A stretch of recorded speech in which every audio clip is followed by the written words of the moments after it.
Hello students. तो बच्चों, आज हम बात करने वाले हैं आपके नेक्स्ट टॉपिक के बारे में। जैसा कि लास्ट वीडियो लेक्चर में हमने बात की थी पेडिग्री एनालिसिस के बारे में। पेडिग्री एनालिसिस में हमने बात की थी कि कैसे हम पेडिग्री एनालिसिस करके, कैसे हम पेडिग्री को एनालिसिस करके उसकी फैमिली हिस्ट्री में हुए किसी भी जेनेटिक डिसऑर्डर का पता लगा सकते हैं। ठीक है, कि उसकी फैमिली हिस्ट्री में ये जेनेटिक डिसऑर्डर है, ये किसको था, उसके पेरेंट को था या फिर उसके भी पेरेंट को था, उसके ग्रैंडफादर को था, उसकी ग्रैंडमदर को था। इन सब के बारे में हम फैमिली हिस्ट्री का पता लगा सकते हैं अबाउट द जेनेटिक डिसऑर्डर्स। ठीक है, तो उसके बाद हमने बात की थी कि पेडिग्री एनालिसिस है वो बेसिकली 5 टाइप्स की होती है। Autosomal dominant, autosomal recessive, X linked dominant, X linked recessive and the Y linked inheritance. ठीक है बेटा, तो लास्ट वीडियो लेक्चर में हमने 3 टाइप की पेडिग्रीज के बारे में बात कर चुकी थी। First is the autosomal dominant, autosomal recessive and Y linked inheritance के बारे में। आज हम बात करते हैं 4th टाइप की पेडिग्री एनालिसिस के बारे में, that is x linked pedigree, that is x linked recessive inheritance, x linked recessive inheritance. अब हम बात करेंगे कि जो x linked recessive inheritance pedigree है उसको हम कैसे एनालिसिस कर सकते हैं कि जो एक्स लिंक्ड डिजीज है वो कैसे फैमिली हिस्ट्री में एक जनरेशन से नेक्स्ट जनरेशन में पास होती है। ठीक है, अब देखो, अगर हम बात करें एक्स लिंक्ड रिसेसिव इनहेरिटेंस की, तो सबसे बेसिक पॉइंट तो क्या होगा कि जो x linked recessive inheritance disease के जो जीन्स होंगे वो बेसिकली कौन से क्रोमोसोम पे प्रेजेंट होंगे बेटा? एक्स क्रोमोसोम पे प्रेजेंट होंगे। कौन से क्रोमोसोम पे प्रेजेंट होंगे? एक्स क्रोमोसोम पे प्रेजेंट होंगे। तो हम लिखेंगे genes for this disease, genes for this present on X chromosome. ठीक है, जैसे ऑटोसोमल के लिए ऑटोसोम्स पे प्रेजेंट थे जीन्स, ऐसे ही एक्स लिंक्ड रिसेसिव इनहेरिटेंस के लिए जो जीन्स प्रेजेंट होंगे वो कौन से क्रोमोसोम पे होंगे? बेसिकली एक्स क्रोमोसोम पे। अब एक्स क्रोमोसोम के बारे में आपको पता है, यदि हम बात करें फीमेल की तो उनके पास 2 कॉपीज होती है एक्स क्रोमोसोम की। अगर हम बात करें मेल की तो उनके पास 1 कॉपी एक्स क्रोमोसोम की होती है और 1 कॉपी वाई क्रोमोसोम की होती है। अबाउट सेक्स क्रोमोसोम्स के बारे में आपको पता है। ठीक है, these are the sex chromosomes.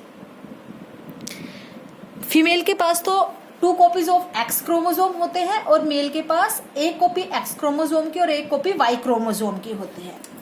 अब अगर मैं आपको कुछ कंडीशंस लेके बताऊं, सपोज अगर जो मेल है वो क्या है, उसका जो एक्स जो क्रोमोसोम है वो डिजीज्ड है। क्या है?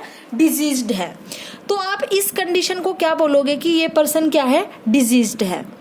ठीक है, ये तो हमने बात की है मेल के केस में। अब अगर मैं बात करूं फीमेल के केस में, ठीक है बेटा, समझ में आ रहा है आपको?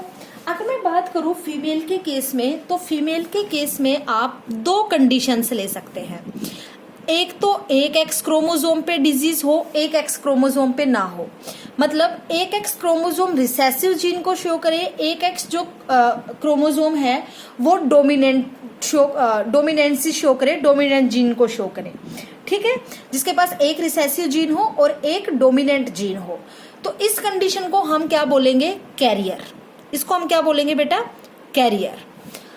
अगर दोनों एक्स क्रोमोसोम है वो दोनों डिजीज्ड हो, क्या हो? दोनों एक्स क्रोमोसोम डिजीज्ड हो, तो अब देखो, दोनों जो जीन्स है दोनों रिसेसिव जीन्स है, 2 रिसेसिव जीन्स है एक्स क्रोमोसोम के। कोई भी ऐसा डोमिनेंट जीन नहीं है जो दूसरे जीन के एक्सप्रेशन को यहाँ पे सप्रेस कर रहा हो।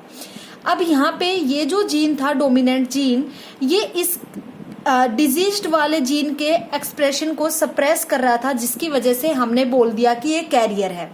ये फुली अपना इफेक्ट शो नहीं कर पाएगा, फुली डिजीज्ड कंडीशन को नहीं कर पाएगा, इसलिए हमने यहाँ पे क्या बोल दिया? कैरियर। लेकिन इस कंडीशन में अब दोनों रिसेसिव जीन है, कोई भी जीन किसी दूसरे जीन पे डोमिनेंसी शो नहीं कर रहा। ठीक है। तो डोमिनेंसी यदि शो नहीं कर रहा तो यहाँ पे जो कंडीशन होगी, यदि दोनों एक्स क्रोमोसोम के ऊपर डिजीज्ड जीन है तो ये क्या होगा, डिजीज्ड। ठीक है बेटा। तो आपको एक्स लिंक्ड रिसेसिव इनहेरिटेंस में या एक्स लिंक्ड डोमिनेंट इनहेरिटेंस में सबसे पहले तो ये बात याद रखनी है कि मेल्स कभी भी कैरियर नहीं होते। यदि मेल के एक्स क्रोमोसोम पे यदि डिजीज प्रेजेंट है तो वो ऑलवेज डिजीज्ड ही होगा। ठीक है, वो कभी भी कैरियर नहीं होता। लेकिन female it will be either carrier or diseased. ये कैरियर भी हो सकती है और डिजीज्ड भी हो सकती है। क्यों? Because of the presence of 2 copies of x chromosome. ठीक है, इतनी बात समझ में आ गई। क्योंकि 2 कॉपी प्रेजेंट है एक्स क्रोमोसोम की, तो जरूरी नहीं है कि इसकी दोनों एक्स कॉपीज के ऊपर ही डिजीज जीन प्रेजेंट हो। एक पे हो, एक पे ना हो, या फिर दोनों पे हो, या फिर दोनों पे ना हो। ठीक है, तो यदि एक पे प्रेजेंट है दूसरे पे नहीं है तो जो अदर जो डोमिनेंट जीन है वो अपनी डोमिनेंसी शो करेगा और इस रिसेसिव जीन के सब एक्सप्रेशन को सप्रेस कर देगा और इट में भी कैरियर होगा। ठीक है, अगर दोनों एक्स क्रोमोसोम पे डिजीज जीन प्रेजेंट है तो वो पर्सन क्या होगा, डिजीज्ड होगा। तो आपको ये कंडीशंस याद होनी चाहिए कि जो फीमेल है वो कैरियर हो सकती है लेकिन मेल कभी भी कैरियर नहीं होंगे in the case of x linked disorder या एक्स लिंक्ड इनहेरिटेंस। अब हम बात करते हैं एक्स लिंक्ड रिसेसिव इनहेरिटेंस के कुछ बेसिक पॉइंट्स के बारे में कि क्या क्या ऐसे कैरेक्टर्स है या क्या क्या ऐसे फीचर्स है जो हमें देखने को मिलेंगे एक्स लिंक्ड रिसेसिव इनहेरिटेंस में। देखो बेटा, यहाँ पे जो मोस्टली अगर आप देखो तो मोस्टली जो आपको अफेक्टेड इंडिविजुअल्स मिलेंगे वो कौन होंगे, मेल होंगे। फीमेल आपको कैरियर भी मिल सकती है और फुली डिजीज्ड भी मिल सकती है। लेकिन यहाँ पे मोस्ट चांसेस या मोस्ट केसेस किसके हैं डिजीज्ड होने के, मेल के हैं। ठीक है, तो सबसे पहला तो आपका यही पॉइंट हो गया, most affected individuals are most affected individuals are males. ठीक है, जो मोस्टली अफेक्टेड इंडिविजुअल्स होंगे वो कौन होंगे, मेल होंगे in case of x linked recessive inheritance. Next point अब अगर हम देखें, जितने भी अफेक्टेड मेल्स होंगे, ठीक है, जितने भी अफेक्टेड मेल्स होंगे, सपोज करो ये पर्सन है, ये अफेक्टेड है, तो इसका एक जो क्रोमोसोम है वाई क्रोमोसोम वो कहां से आएगा, फादर से आएगा, जबकि जो एक्स क्रोमोसोम है वो कहां से आएगा, मदर से आएगा। ठीक है, तो अगर ये अफेक्टेड है मतलब डिजीज्ड है, मेल यदि डिजीज्ड है, मेल यदि अफेक्टेड है, तो ये भी जरूरी होगा कि उसकी जो मदर है वो भी उस डिजीज से या तो अफेक्टेड होगी या फिर कैरियर होगी। ठीक है बेटा, देखो सपोज करो, देखो जैसे मैं पहले पॉइंट लिख देती हूं, affected males result from mothers who are affected or who are known to be carriers। ठीक है, देखो ये बात हमने क्यों बोली कि जो अफेक्टेड मेल्स होंगे ये भी कंफर्म होगा कि उनकी जो मदर है वो या तो उस डिजीज से अफेक्टेड होगी या फिर कैरियर होगी। सपोज मैं पहले डिजीज्ड कंडीशन ले लेती हूँ, ये डिजीज्ड कंडीशन है मदर की, ये किसकी कंडीशन है, मदर की डिजीज्ड कंडीशन है। अगर मदर डिजीज्ड हुई और फादर सपोज करो नॉर्मल है, फादर क्या है, नॉर्मल है, अगर ये डिजीज्ड कंडीशन में अपने सन को, ठीक है हम यहाँ पे सन की बात कर रहे हैं, तो अपने सन को अगर देगी तो या तो ये जीन प्रोवाइड करेगी या फिर ये जीन प्रोवाइड करेगी। अब दोनों डिजीज्ड जीन है तो दोनों कैसे होंगे, जो इनके पास जो एक्स क्रोमोसोम जाएगा वो डिजीज्ड होगा, यहाँ से इसके पास वाई क्रोमोसोम आएगा जो कि नॉर्मल होगा। ये तो मैंने बताया जब मदर है वो अफेक्टेड रहेगी या फिर जब मदर डिजीज्ड कंडीशन में रहेगी। लेकिन अगर मैं बात करूं कैरियर की, ठीक है, ये कौन है, मदर, और फादर को मैंने ले लिया नॉर्मल, अब जो इनका सन है उसको जो जीन प्रोवाइड करेगी, ये कोई सा भी जीन हो सकता है। ये एक्स डिजीज वाला जीन भी हो सकता है, ये रिसेसिव जीन भी हो सकता है, या फिर ये डोमिनेंट जीन भी हो सकता है। तो यहाँ पे दोनों कंडीशंस हो सकती है, और यहाँ से वाई जीन आएगा वो नॉर्मल आएगा। तो यहाँ पे ये कंडीशन भी डेवलप हो सकती है, और यहाँ पे ये कंडीशन भी डेवलप हो सकती है। दोनों टाइप की कंडीशन यहाँ पे डेवलप हो सकती है। ये कौन है? इनका सन है। ठीक है, तो दोनों कंडीशन डेवलप हो सकती है। तो इसीलिए यहाँ पे बोला गया कि जो अफेक्टेड मेल्स होंगे, जैसे ये अफेक्टेड रहा, ये अफेक्टेड रहा, अफेक्टेड मेल्स के लिए जरूरी है कि जो उनकी मदर है या तो वो अफेक्टेड हो उस डिजीज से, या फिर वो कैरियर हो, तभी जो मेल्स है वो अफेक्टेड होंगे उसी कंडीशन में। ठीक है, यदि नॉर्मल कंडीशन हुई तो क्या होंगे? अफेक्टेड नहीं होंगे, जो सन होंगे वो अफेक्टेड नहीं होंगे। लेकिन सपोज करो अगर यहाँ पे मदर नॉर्मल होती, यहाँ पे मदर नॉर्मल होती और फादर डिजीज्ड होता, तो यहाँ पे सन के डिजीज होने के चांसेस नहीं होते हैं, नील होते बिल्कुल, क्योंकि सन हमेशा फादर से वाई क्रोमोसोम लेता और मदर से एक्स क्रोमोसोम लेता। तो एक्स यहाँ से कौन सा भी एक्स आता, और वाई क्रोमोसोम नॉर्मल है तो ये हमेशा क्या होता? नॉर्मल होता। लेकिन यदि मदर डिजीज्ड है तो वो अपना इफेक्ट किस में शो करेगी? सन में शो करेगी। ठीक है, उसके सन में उसका जो डिजीज्ड वाला इफेक्ट है वो दिखेगा आपको। ठीक है, इतनी बात समझ में आ गई। अगर फादर डिजीज्ड हुआ तो ये कंडीशन आपको सन में नहीं दिखाई देगी। ठीक है, इतनी बात समझ में आई आपको? ये बात बताई मैंने सेकंड पॉइंट के बारे में। अब हम बात करते हैं बेटा नेक्स्ट पॉइंट के बारे में। अगर हम बात करें नेक्स्ट पॉइंट के बारे में, तो जैसा कि अब हमने बात की कि जो अफेक्टेड मेल्स होंगे वो मोस्टली अफेक्टेड मदर से आएंगे। ऐसे ही अगर हम बात करें फीमेल के बारे में, तो जितनी भी अफेक्टेड फीमेल्स आप देखोगे या फिर डिजीज्ड फीमेल आप देखोगे पेडिग्री में, वो सारी कहाँ से आएगी? अफेक्टेड फादर से। या तो उनका फादर अफेक्टेड हो और उनकी जो मदर है वो कैरियर हो, तभी वो डिजीज्ड हो सकती है।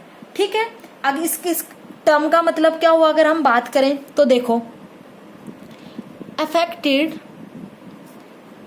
Females come from affected father and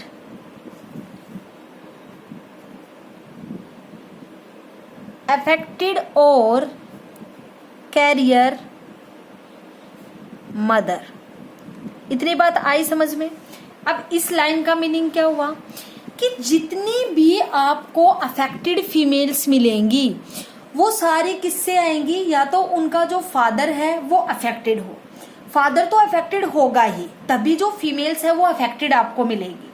क्योंकि जो फीमेल है उसके पास 2 कॉपीज ऑफ एक्स क्रोमोसोम होती है, और वो एक एक्स कॉपी जो है वो अपनी मदर से लेती है और एक एक्स कॉपी अपने फादर से लेती है। तो जब उसका फादर अफेक्टेड होगा तभी तो उसमें अफेक्टेड कंडीशन आएगी। तो अफेक्टेड फीमेल होने के लिए जरूरी है कि उसका फादर तो हमेशा क्या रहेगा? अफेक्टेड, और जो उसकी मदर है वो अफेक्टेड भी हो सकती है या फिर कैरियर भी हो सकती है। जब आपको ये कंडीशन मिलेगी तो आपको अफेक्टेड फीमेल्स देखने को मिलेगी in the case of x linked recessive disorder. ठीक है, अब देखो हम बात करें अगर अफेक्टेड फीमेल का मतलब क्या हुआ। अब मान लो मैंने फीमेल ले ली और उसको मैंने अफेक्टेड कर दिया, डिजीज कर दिया, अफेक्टेड कर दिया। कम फ्रॉम अफेक्टेड फादर, अब जो फादर है वो भी क्या है? अफेक्टेड है। वो भी क्या है बेटा? अफेक्टेड है। मतलब एक्स के ऊपर क्या है? अफेक्टेड है। ऐसे ही जो आपकी जो मिली है, जो आपको डॉटर जो मिली है यहाँ पे आपको, वो भी क्या है? अफेक्टेड है। ठीक है, and mother should be affected और कैरियर। ठीक है, अब मदर हम दोनों ले लेती हैं। मान लो एक तो मैंने ले ली अफेक्टेड कंडीशन, एक मैंने ले लिया कैरियर कंडीशन। अफेक्टेड आपने ऐसे शो की और कैरियर को हमने ऐसे शो किया।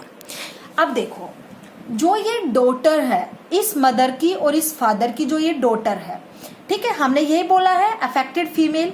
तो जो डॉटर है उसमें एक एक्स क्रोमोसोम जो है वो अपने फादर से आएगा, ठीक है, और एक एक्स क्रोमोसोम जो है अपनी मदर से आएगा।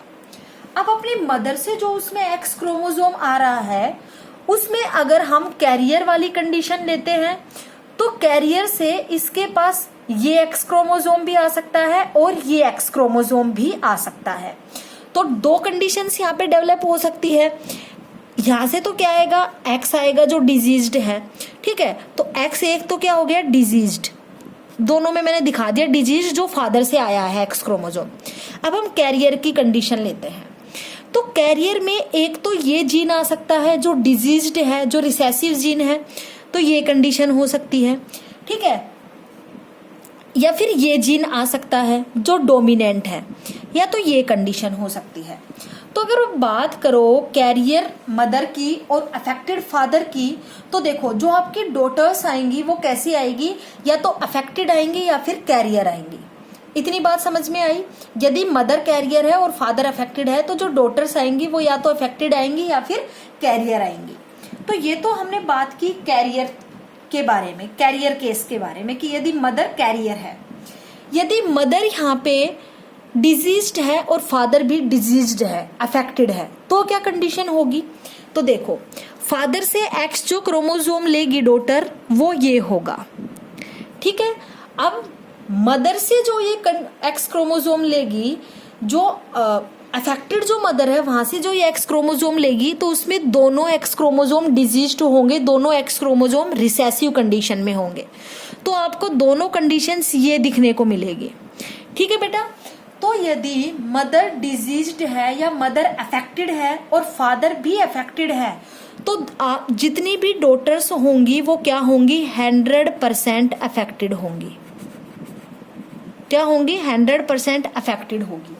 यदि मदर भी अफेक्टेड है और फादर भी अफेक्टेड है, if mother is carrier and father is affected, then 50% daughters are affected and 50% daughters में भी कैरियर। इतनी बात समझ में आई आपको। तो ये पॉइंट समझ में आ गया। तो अब तक बेटा हमने 3 पॉइंट्स की बात की कि मोस्टली मेल्स ज्यादा अफेक्टेड होंगे। जो मेल्स अफेक्टेड होंगे ये जरूरी है कि जो उनकी मदर है वो या तो अफेक्टेड होगी या फिर कैरियर होगी। ऐसे ही अगर फीमेल्स अफेक्टेड है तो ये जरूरी है कि उसका फादर तो हमेशा अफेक्टेड होगा, लेकिन उसकी मदर अफेक्टेड भी हो सकती है और कैरियर भी हो सकती है। दोनों कंडीशंस यहाँ पे हो सकती है। इतनी बात आई समझ में। अब हम बात करते हैं बेटा नेक्स्ट पॉइंट के बारे में। तो अगर हम बात करें नेक्स्ट पॉइंट के बारे में, अब हम बात करते हैं कि अब जो आपने कंडीशन देखी तो उसमें आपने देखा कि जो सन होंगे या फिर जो मेल्स जो होंगे वो ज्यादा अफेक्टेड होंगे देन दी फीमेल, और यदि मदर जो है वो कैरियर है तो 50% चांस होंगे डॉटर के कि वो अफेक्टेड होगी और 50% चांस होंगे कि वो कैरियर होगी, ठीक है। तो approximately half of the son of carrier should be affected, ठीक है। ये कंडीशन भी आपको देखने को मिलेगी। तो नेक्स्ट आप क्या लिखोगे, approximately half of the sons of carrier should be affected, ठीक है। जो कैरियर होगी, मदर जो कैरियर होगी उसके सन्स जो है मोस्टली वो आपको हाफ सन ऐसे मिलेंगे जो आपको कैरियर दिखेंगे, ठीक है। देखो जैसे कि ये कंडीशन मैंने कैसे बताई है, अगर हम बात करें, सपोज ये मैंने मदर ली एंड ये father is normal and mother should be carrier. मैंने कैरियर कंडीशन ले ली, ठीक है। अब जो इनसे जो सन जो अराइज होगा, ठीक है। अब देखो सन जो है वो वाई क्रोमोसोम तो अपने फादर से लेगा और एक्स क्रोमोसोम वो मदर से लेगा। तो एक्स क्रोमोसोम वो ये रिसेसिव फॉर्म भी ले सकता है और डोमिनेंट फॉर्म भी ले सकता है। तो यदि वो रिसेसिव कंडीशन लेता है तो ये कंडीशन डेवलप होगी, और अगर वो डोमिनेंट जीन लेता है तो ये कंडीशन डेवलप होगी। तो दो कंडीशंस आपको यहाँ पे देखने को मिल रही है सन के केस में, कि सन जो है, जो एक्स क्रोमोसोम अपनी मदर से ले रहा है, उसमें आपको दो कंडीशंस देखने को मिलेगी कि जो सन है वो अफेक्टेड भी हो सकता है, ठीक है, और जो सन है वो नॉर्मल भी हो सकता है। तो इस लाइन का मतलब क्या है बेटा, यही है कि हाफ ऑफ दी सन ऐसे होंगे कैरियर मदर के कि शुड बी अफेक्टेड। तो 50% तो क्या हुए, अफेक्टेड हुए सन, और 50% कैसे हुए, नॉर्मल हुए। ये कंडीशन अराइज हुई है यहाँ पे। तो बेटा ये हमने कुछ कंडीशंस के बारे में बात की, कुछ फीचर्स के बारे में बात की, एक्स लिंक्ड रिसेसिव इनहेरिटेंस के बारे में कि कौन कौन सी कंडीशंस डेवलप हो सकती है एक्स लिंक्ड रिसेसिव इनहेरिटेंस में, ठीक है। अब हम बात करते हैं पेडिग्री को लेके कि कैसे पेडिग्री को एनालिसिस करके हम उस डिजीज का पता लगा सकते हैं कि वो डिजीज वो किस किस में अराइज हो रही है, उसकी फैमिली में किस किस में वो डिजीज प्रेजेंट है। देखो, तो एक्स लिंक्ड रिसेसिव इनहेरिटेंस का अगर हम एग्जाम्पल की बात करें तो हम यहाँ पे इसका एग्जाम्पल लेते हैं। एक्स लिंक्ड रिसेसिव इनहेरिटेंस का एग्जाम्पल है हीमोफीलिया। क्या एग्जाम्पल है बेटा एक्स लिंक्ड रिसेसिव का, हीमोफीलिया।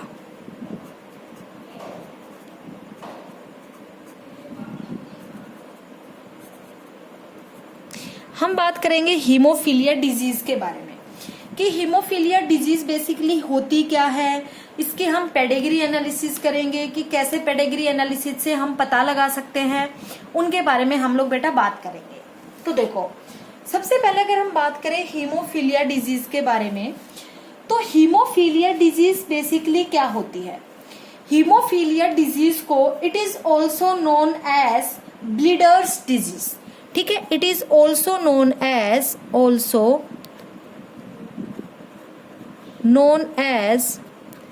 Bleeders disease.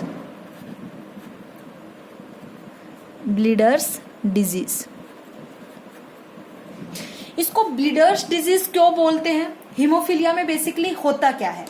देखो, हीमोफीलिया में जो बेसिक रोल होता है वो किसका होता है, क्लोटिंग फैक्टर्स का। किसका होता है बेटा, बेसिक जो रोल है वो किसका होता है, क्लोटिंग फैक्टर्स का, ठीक है। क्लोटिंग फैक्टर्स बनने बंद हो जाते हैं, क्लोटिंग फैक्टर्स का फॉर्मेशन बंद हो जाता है, जिसकी वजह से ये डिजीज अराइज होती है पर्सन में, ठीक है। अब देखो, आपको पता होगा क्लोटिंग फैक्टर्स क्या होते हैं, आपने पढ़ रखा है इतना, ठीक है। क्लोटिंग फैक्टर्स वो फैक्टर होते हैं जो अपने ब्लड को क्लोट करके जाते हैं, जो अपने ब्लड का कोएगुलेशन करके जाते हैं। ब्लीडिंग हो जाती है, कोई कट लग गया आपके, थोड़ी देर बाद देखा होगा आपका ब्लड खुद रुकने लग जाता है और ऊपर क्लोट बन जाता है आपका, ठीक है। तो क्लोटिंग का मतलब क्या होता है, खून का थक्का जमना, मतलब वो खून जो है, जो आपका निकल रहा था किसी भी इंजरी के बाद, वो क्या हो गया, बंद हो गया, स्टॉप हो गया, प्रिवेंट हो गया, तो उसी को क्या बोलते हैं, बेसिकली क्लोट होना, ब्लड जो है वो क्लोट हो गया। हीमोफीलिया में बेसिकली क्या होता है, वो क्लोटिंग फैक्टर्स जो उस क्लोट फॉर्मेशन के लिए रिस्पॉन्सिबल होते हैं, उनका फॉर्मेशन बंद हो जाता है, उनका बनना बंद हो जाता है, जिसकी वजह से ये डिजीज अराइज होती है।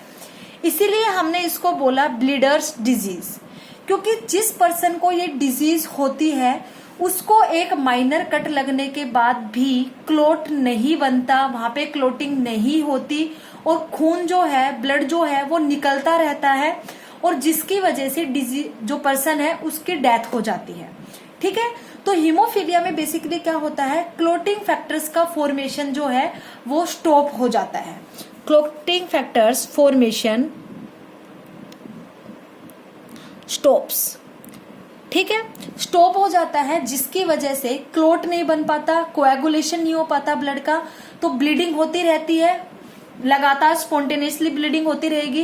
तो अगर किसी पर्सन का ब्लड स्पॉन्टेनियसली उसकी बॉडी से निकल रहा है तो एक टाइम पीरियड ऐसा आता है जब वो मर जाता है, जब वो जो पर्सन है वो मर जाता है, तो उसी कंडीशन को हम क्या बोलते हैं बेटा, बेसिकली हीमोफीलिया, ठीक है।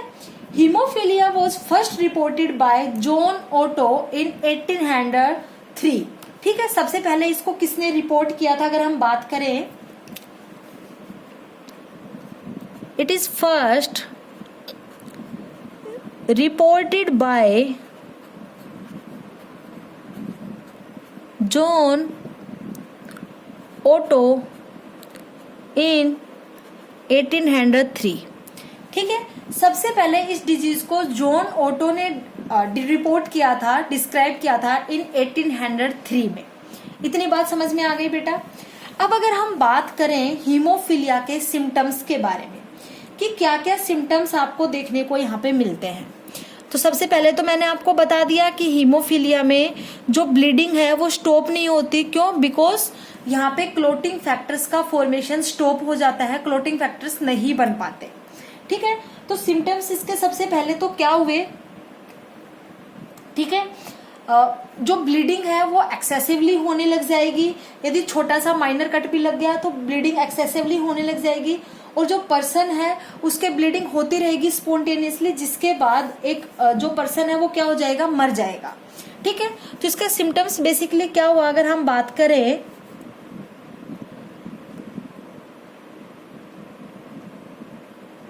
Blood clotting factors formation stops, ठीक है, and bleed excessively when injured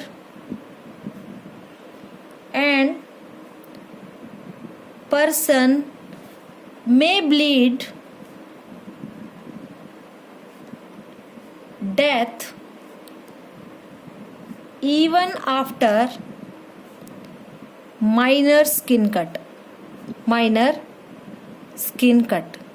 एक छोटा सा यदि स्किन कट भी लग जाएगा, एक छोटा सा यदि कट भी लग जाता है स्किन पे, तो जो पर्सन है उसमें क्लोटिंग फैक्टर्स की एब्सेंस की वजह से जो ब्लड है वो क्लोट नहीं कर पाता, और जिसकी वजह से एक्सेसिवली ब्लीडिंग होने लग जाएगी और जो पर्सन है वो मर जाएगा। ठीक है, सिम्टम ये हुए। अब हम बात करें, इस डिजीज को रॉयल डिजीज भी बोलते हैं। It is also known as royal disease. इसको रॉयल डिजीज क्यों बोलते हैं? क्योंकि सबसे पहले इस डिजीज को एक रॉयल फैमिली में डिस्कवर किया गया था, एक रॉयल फैमिली में देखा गया था। ठीक है, क्वीन विक्टोरिया की जो फैमिली थी वो एक रॉयल फैमिली थी जिसमें सबसे पहले इस डिजीज को देखा गया था। ठीक है, इसलिए हम हीमोफीलिया को रॉयल डिजीज भी बोलते हैं। It is also known as royal disease because it is found running in royal family. ठीक है, रॉयल डिजीज क्यों बोलते हैं बेटा? Basically because it is found running in royal family, क्योंकि सबसे पहले इस डिजीज को जो है रॉयल फैमिली में ही डिस्कवर किया गया था, देखा गया था, इसलिए हम लोग हीमोफीलिया को रॉयल डिजीज भी बोलते हैं। इतनी बात समझ में आई। अब अगर हम बात करें हीमोफीलिया के बारे में, तो हीमोफीलिया बेसिकली 2 टाइप्स का होता है। कितने टाइप्स का होता है बेटा? 2 टाइप्स का होता है। हीमोफीलिया बेसिकली 2 टाइप्स का होता है। ठीक है, first is the haemophilia A and second is the haemophilia B. ठीक है, अब हीमोफीलिया ए में क्या होता है, हीमोफीलिया बी में क्या होता है, अगर हम बात करें तो देखो बेटा, आपके बॉडी में बहुत सारे टाइप के क्लोटिंग फैक्टर्स पाए जाते हैं जो ब्लड कोएगुलेशन में या ब्लड क्लोटिंग में हेल्प करते हैं। Approx 1 to 13 blood clotting factors पाए जाते हैं अपनी बॉडी में, जिसका हर एक क्लोटिंग फैक्टर का अलग अलग रोल होता है ब्लड को क्लोट करने में। तो हीमोफीलिया ए जो डिजीज है वो कब अराइज होती है? जब ब्लड क्लोटिंग फैक्टर 8 का फॉर्मेशन स्टॉप हो जाता है, ब्लड क्लोटिंग फैक्टर 8 जो है वो नहीं बनता, तो कौन सी डिजीज अराइज होती है? हीमोफीलिया ए। ठीक है, it is caused due to non-formation of clotting factor 8 ठीक है। जब क्लोटिंग फैक्टर 8 का फॉर्मेशन स्टॉप हो जाता है तो कौन सी डिजीज अराइज होती है बेटा? हीमोफीलिया ए डिजीज अराइज होती है। समझ में आ गया कौन सी डिजीज अराइज होती है? Haemophilia A. When deficiency of clotting factor 8 then haemophilia A disease arise. Haemophilia B disease कब अराइज होती है? हीमोफीलिया बी डिजीज जब अराइज होती है जब क्लोटिंग फैक्टर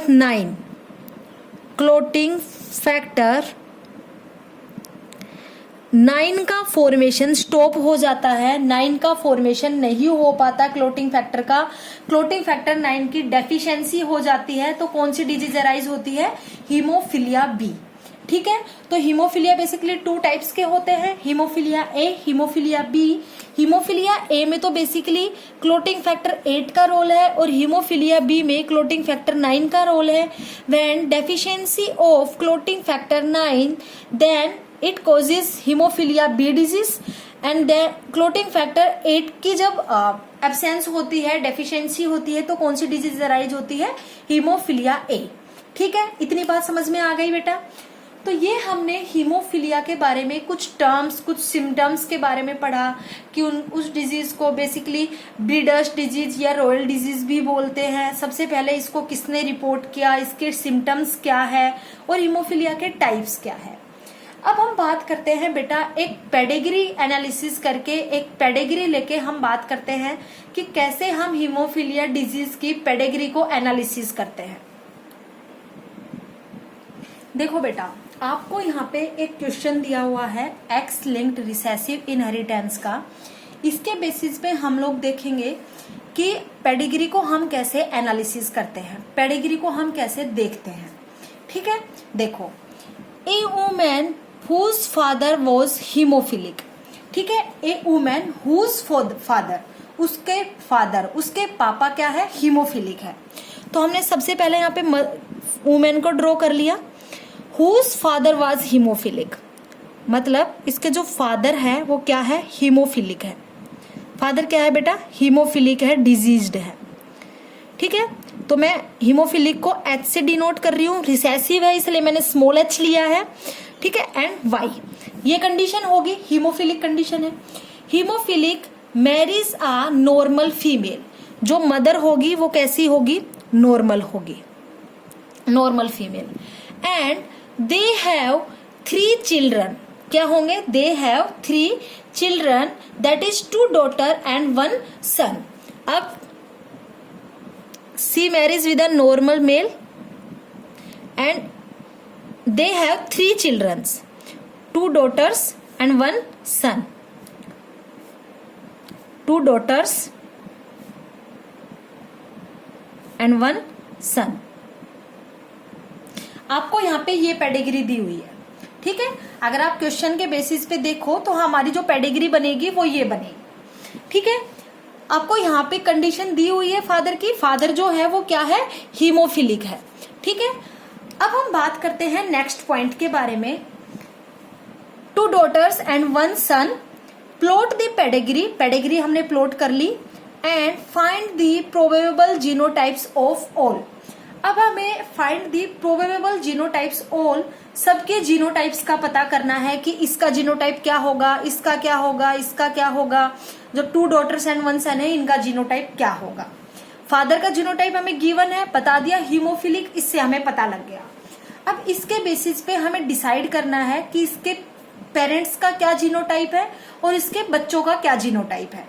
ठीक है बेटा, तो देखो, सबसे पहले हम बात करते हैं मदर के बारे में। किसके बारे में बात करते हैं? मदर के बारे में। यदि मदर यहाँ पे दिया है कि नॉर्मल फीमेल, नॉर्मल फीमेल यदि वो कैरियर हुई तो भी हम उसे नॉर्मल फीमेल बोलेंगे, क्योंकि वो फिनोटिपिकली तो नॉर्मल है ना, जीनोटाइप में ही तो उसके कैरियर जो वाला जो जीन है वो प्रेजेंट है। लेकिन अगर हम फिनोटिपिकली बात करें तो वो पर्सन नॉर्मल दिखाई देगा। तो जो मदर है इट शुड बी, मतलब कैरियर भी हो सकती है, इट मे बी कैरियर और इट मे बी डिजीज्ड, दोनों कंडीशन हो सकती है। Sorry, it may be carrier और इट मे बी नॉर्मल, दोनों कंडीशन हो सकती है। ठीक है, तो यहाँ पे हम जो जीनोटाइप है वो कौन सा रखेंगे? बेसिकली ये कंडीशन भी हो सकती है और ये कंडीशन भी यहाँ पे हो सकती है। सी कुड बी कैरियर और सी कुड बी नॉर्मल, दोनों कंडीशंस हो सकती है यहाँ पे, ठीक है। क्योंकि यहाँ पे बोला है नॉर्मल फीमेल, फिनोटिपिकली कैरियर भी नॉर्मल दिखाई देती है और जो नॉर्मल है वो तो नॉर्मल होती ही है, ठीक है। तो नॉर्मल फीमेल में कैरियर भी आती है, ठीक है। कैरियर फीमेल को हम अफेक्टेड या डिजीज नहीं बोल सकते, तो दोनों कंडीशन अराइज हो सकती है। अब अगर हम बात करें इसकी डॉटर की, इनके डॉटर की, जो यहाँ हमने स्टार्टिंग में बोला है ए वुमेन, उसकी अगर हम बात करें तो देखो बेटा, अब जो ये वुमेन है ये एक एक्स क्रोमोसोम तो अपने फादर से लेगी, ठीक है, एक एक्स क्रोमोसोम अपने फादर से लेगी और एक एक्स क्रोमोसोम जो है वो यहाँ से लेगी, ठीक है। तो अगर हम ये कंडीशन पुट करते हैं, सपोज करो, तो यहाँ से ये एक्स और एच ये लेगी कंडीशन, तो इसको डिजीज्ड होना चाहिए था, लेकिन यहाँ पे ऐसा तो बोला ही नहीं है कि ये डिजीज्ड है। यहाँ पे तो बोला है a woman whose father was haemophilic, ठीक है। अगर मैं ये कंडीशन रखती हूँ तो यहाँ पे जो ये जो जीन है, रिसेसिव वाला जो जीन है, अगर ये आ जाएगा तो यहाँ पे जो कंडीशन अराइज होगी वो ये कंडीशन अराइज होगी, मतलब जो ये वुमेन है ये क्या होनी चाहिए, डिजीज्ड। लेकिन क्वेश्चन में तो ऐसा कुछ नहीं बोला गया, तो हम इस जीनोटाइप को क्या कर देंगे, यहाँ पे नेग्लेक्ट कर देंगे। क्या कर देंगे बेटा, नेग्लेक्ट कर देंगे। और इस जीनोटाइप को हम पुट करके देखेंगे तो देखो, अगर मैं ये जीनोटाइप लेती हूँ तो यहाँ पे ये एक्स आई चाहे ये एक्स आई, दोनों में सेम ही कंडीशन रहनी है, तो इट कुड बी क्या रहेगी, ये कैरियर रहेगी। और कैरियर जो फिनोटिपिकली है वो आपको कैसी दिखाई देगी, बेसिकली नॉर्मल दिखाई देगी। इतनी बात आ गई आपको समझ में। तो ये कंडीशंस यहाँ पे अराइज नहीं होगी, ये कंडीशन यहाँ पे अराइज होगी। ऐसे हमें पता लग गया कि जो जीनोटाइप है वो इस मदर का क्या होगा और इनकी जो डॉटर है इसका क्या होगा। इतनी बात आ गई समझ में। अब हम बात करें कि इस जो मदर है यहाँ पे, इसने मैरी की एक नॉर्मल फादर के साथ। जो इसका फादर है वो क्या है, नॉर्मल है। जो इसके हस्बैंड है जिससे इन्होंने शादी की ये नॉर्मल है, इनके जो फादर है वो क्या है, नॉर्मल है। ये कंडीशन अब अराइज हुई। अब इनका बोला गया 2 daughters and 1 son, they have 3 children and 2 daughters and 1 son, 2 daughters और 1 son। अब हम इसकी जीनोटाइप्स की बात करते हैं कि इनके जीनोटाइप हम कैसे निकालेंगे। देखो, तो जो फीमेल है वो एक एक्स क्रोमोसोम अपने फादर से लेगी और दूसरा एक्स क्रोमोसोम अपनी मदर से लेगी। अब यहाँ पे अगर मैं फादर से एक्स क्रोमोसोम दूं तो यहाँ पे नॉर्मल एक्स क्रोमोसोम लेंगी दोनों मदर, ठीक है। और जो मेल है वो हमेशा अपने फादर से क्या लेता है, वाई क्रोमोसोम, ठीक है। फादर का हमने बता दिया यहाँ पे कि फादर से दोनों डॉटर्स ने तो एक्स क्रोमोसोम लिया और सन ने वाई क्रोमोसोम कैरी किया। अब हम बात करते हैं मदर की। अब मदर के पास कैरियर जीन भी है, ठीक है, मतलब रिसेसिव जीन भी है और डोमिनेंट जीन भी है। तो ये अपना कैरियर जीन भी प्रोवाइड कर सकती है अपनी डॉटर को या सन को, और अपना नॉर्मल जीन भी प्रोवाइड कर सकती है अपने डॉटर को या फिर सन को। इतनी बात समझ में आ गई। तो देखो, जब ये अपना कैरियर जीन प्रोवाइड करेगी, मतलब रिसेसिव जीन प्रोवाइड करेगी, तो कंडीशन क्या होगी, ये मदर से लिया हुआ जीन है, ये कंडीशन होगी। आ गई इतनी बात समझ में। लेकिन अगर ये अपना नॉर्मल जीन प्रोवाइड करेगी, अपना डोमिनेंट जीन प्रोवाइड करेगी, तो क्या कंडीशन अराइज होगी बेटा, ये कंडीशन मिलेगी। सबको एक्स क्रोमोसोम मिलेगा, नॉर्मल क्रोमोसोम, ठीक है। और यहाँ से फादर से क्या क्या लेंगी, डॉटर लेंगी एक्स, ये डॉटर लेगी एक्स, और बॉय क्या लेगा, सन क्या लेगा, वाई, ठीक है।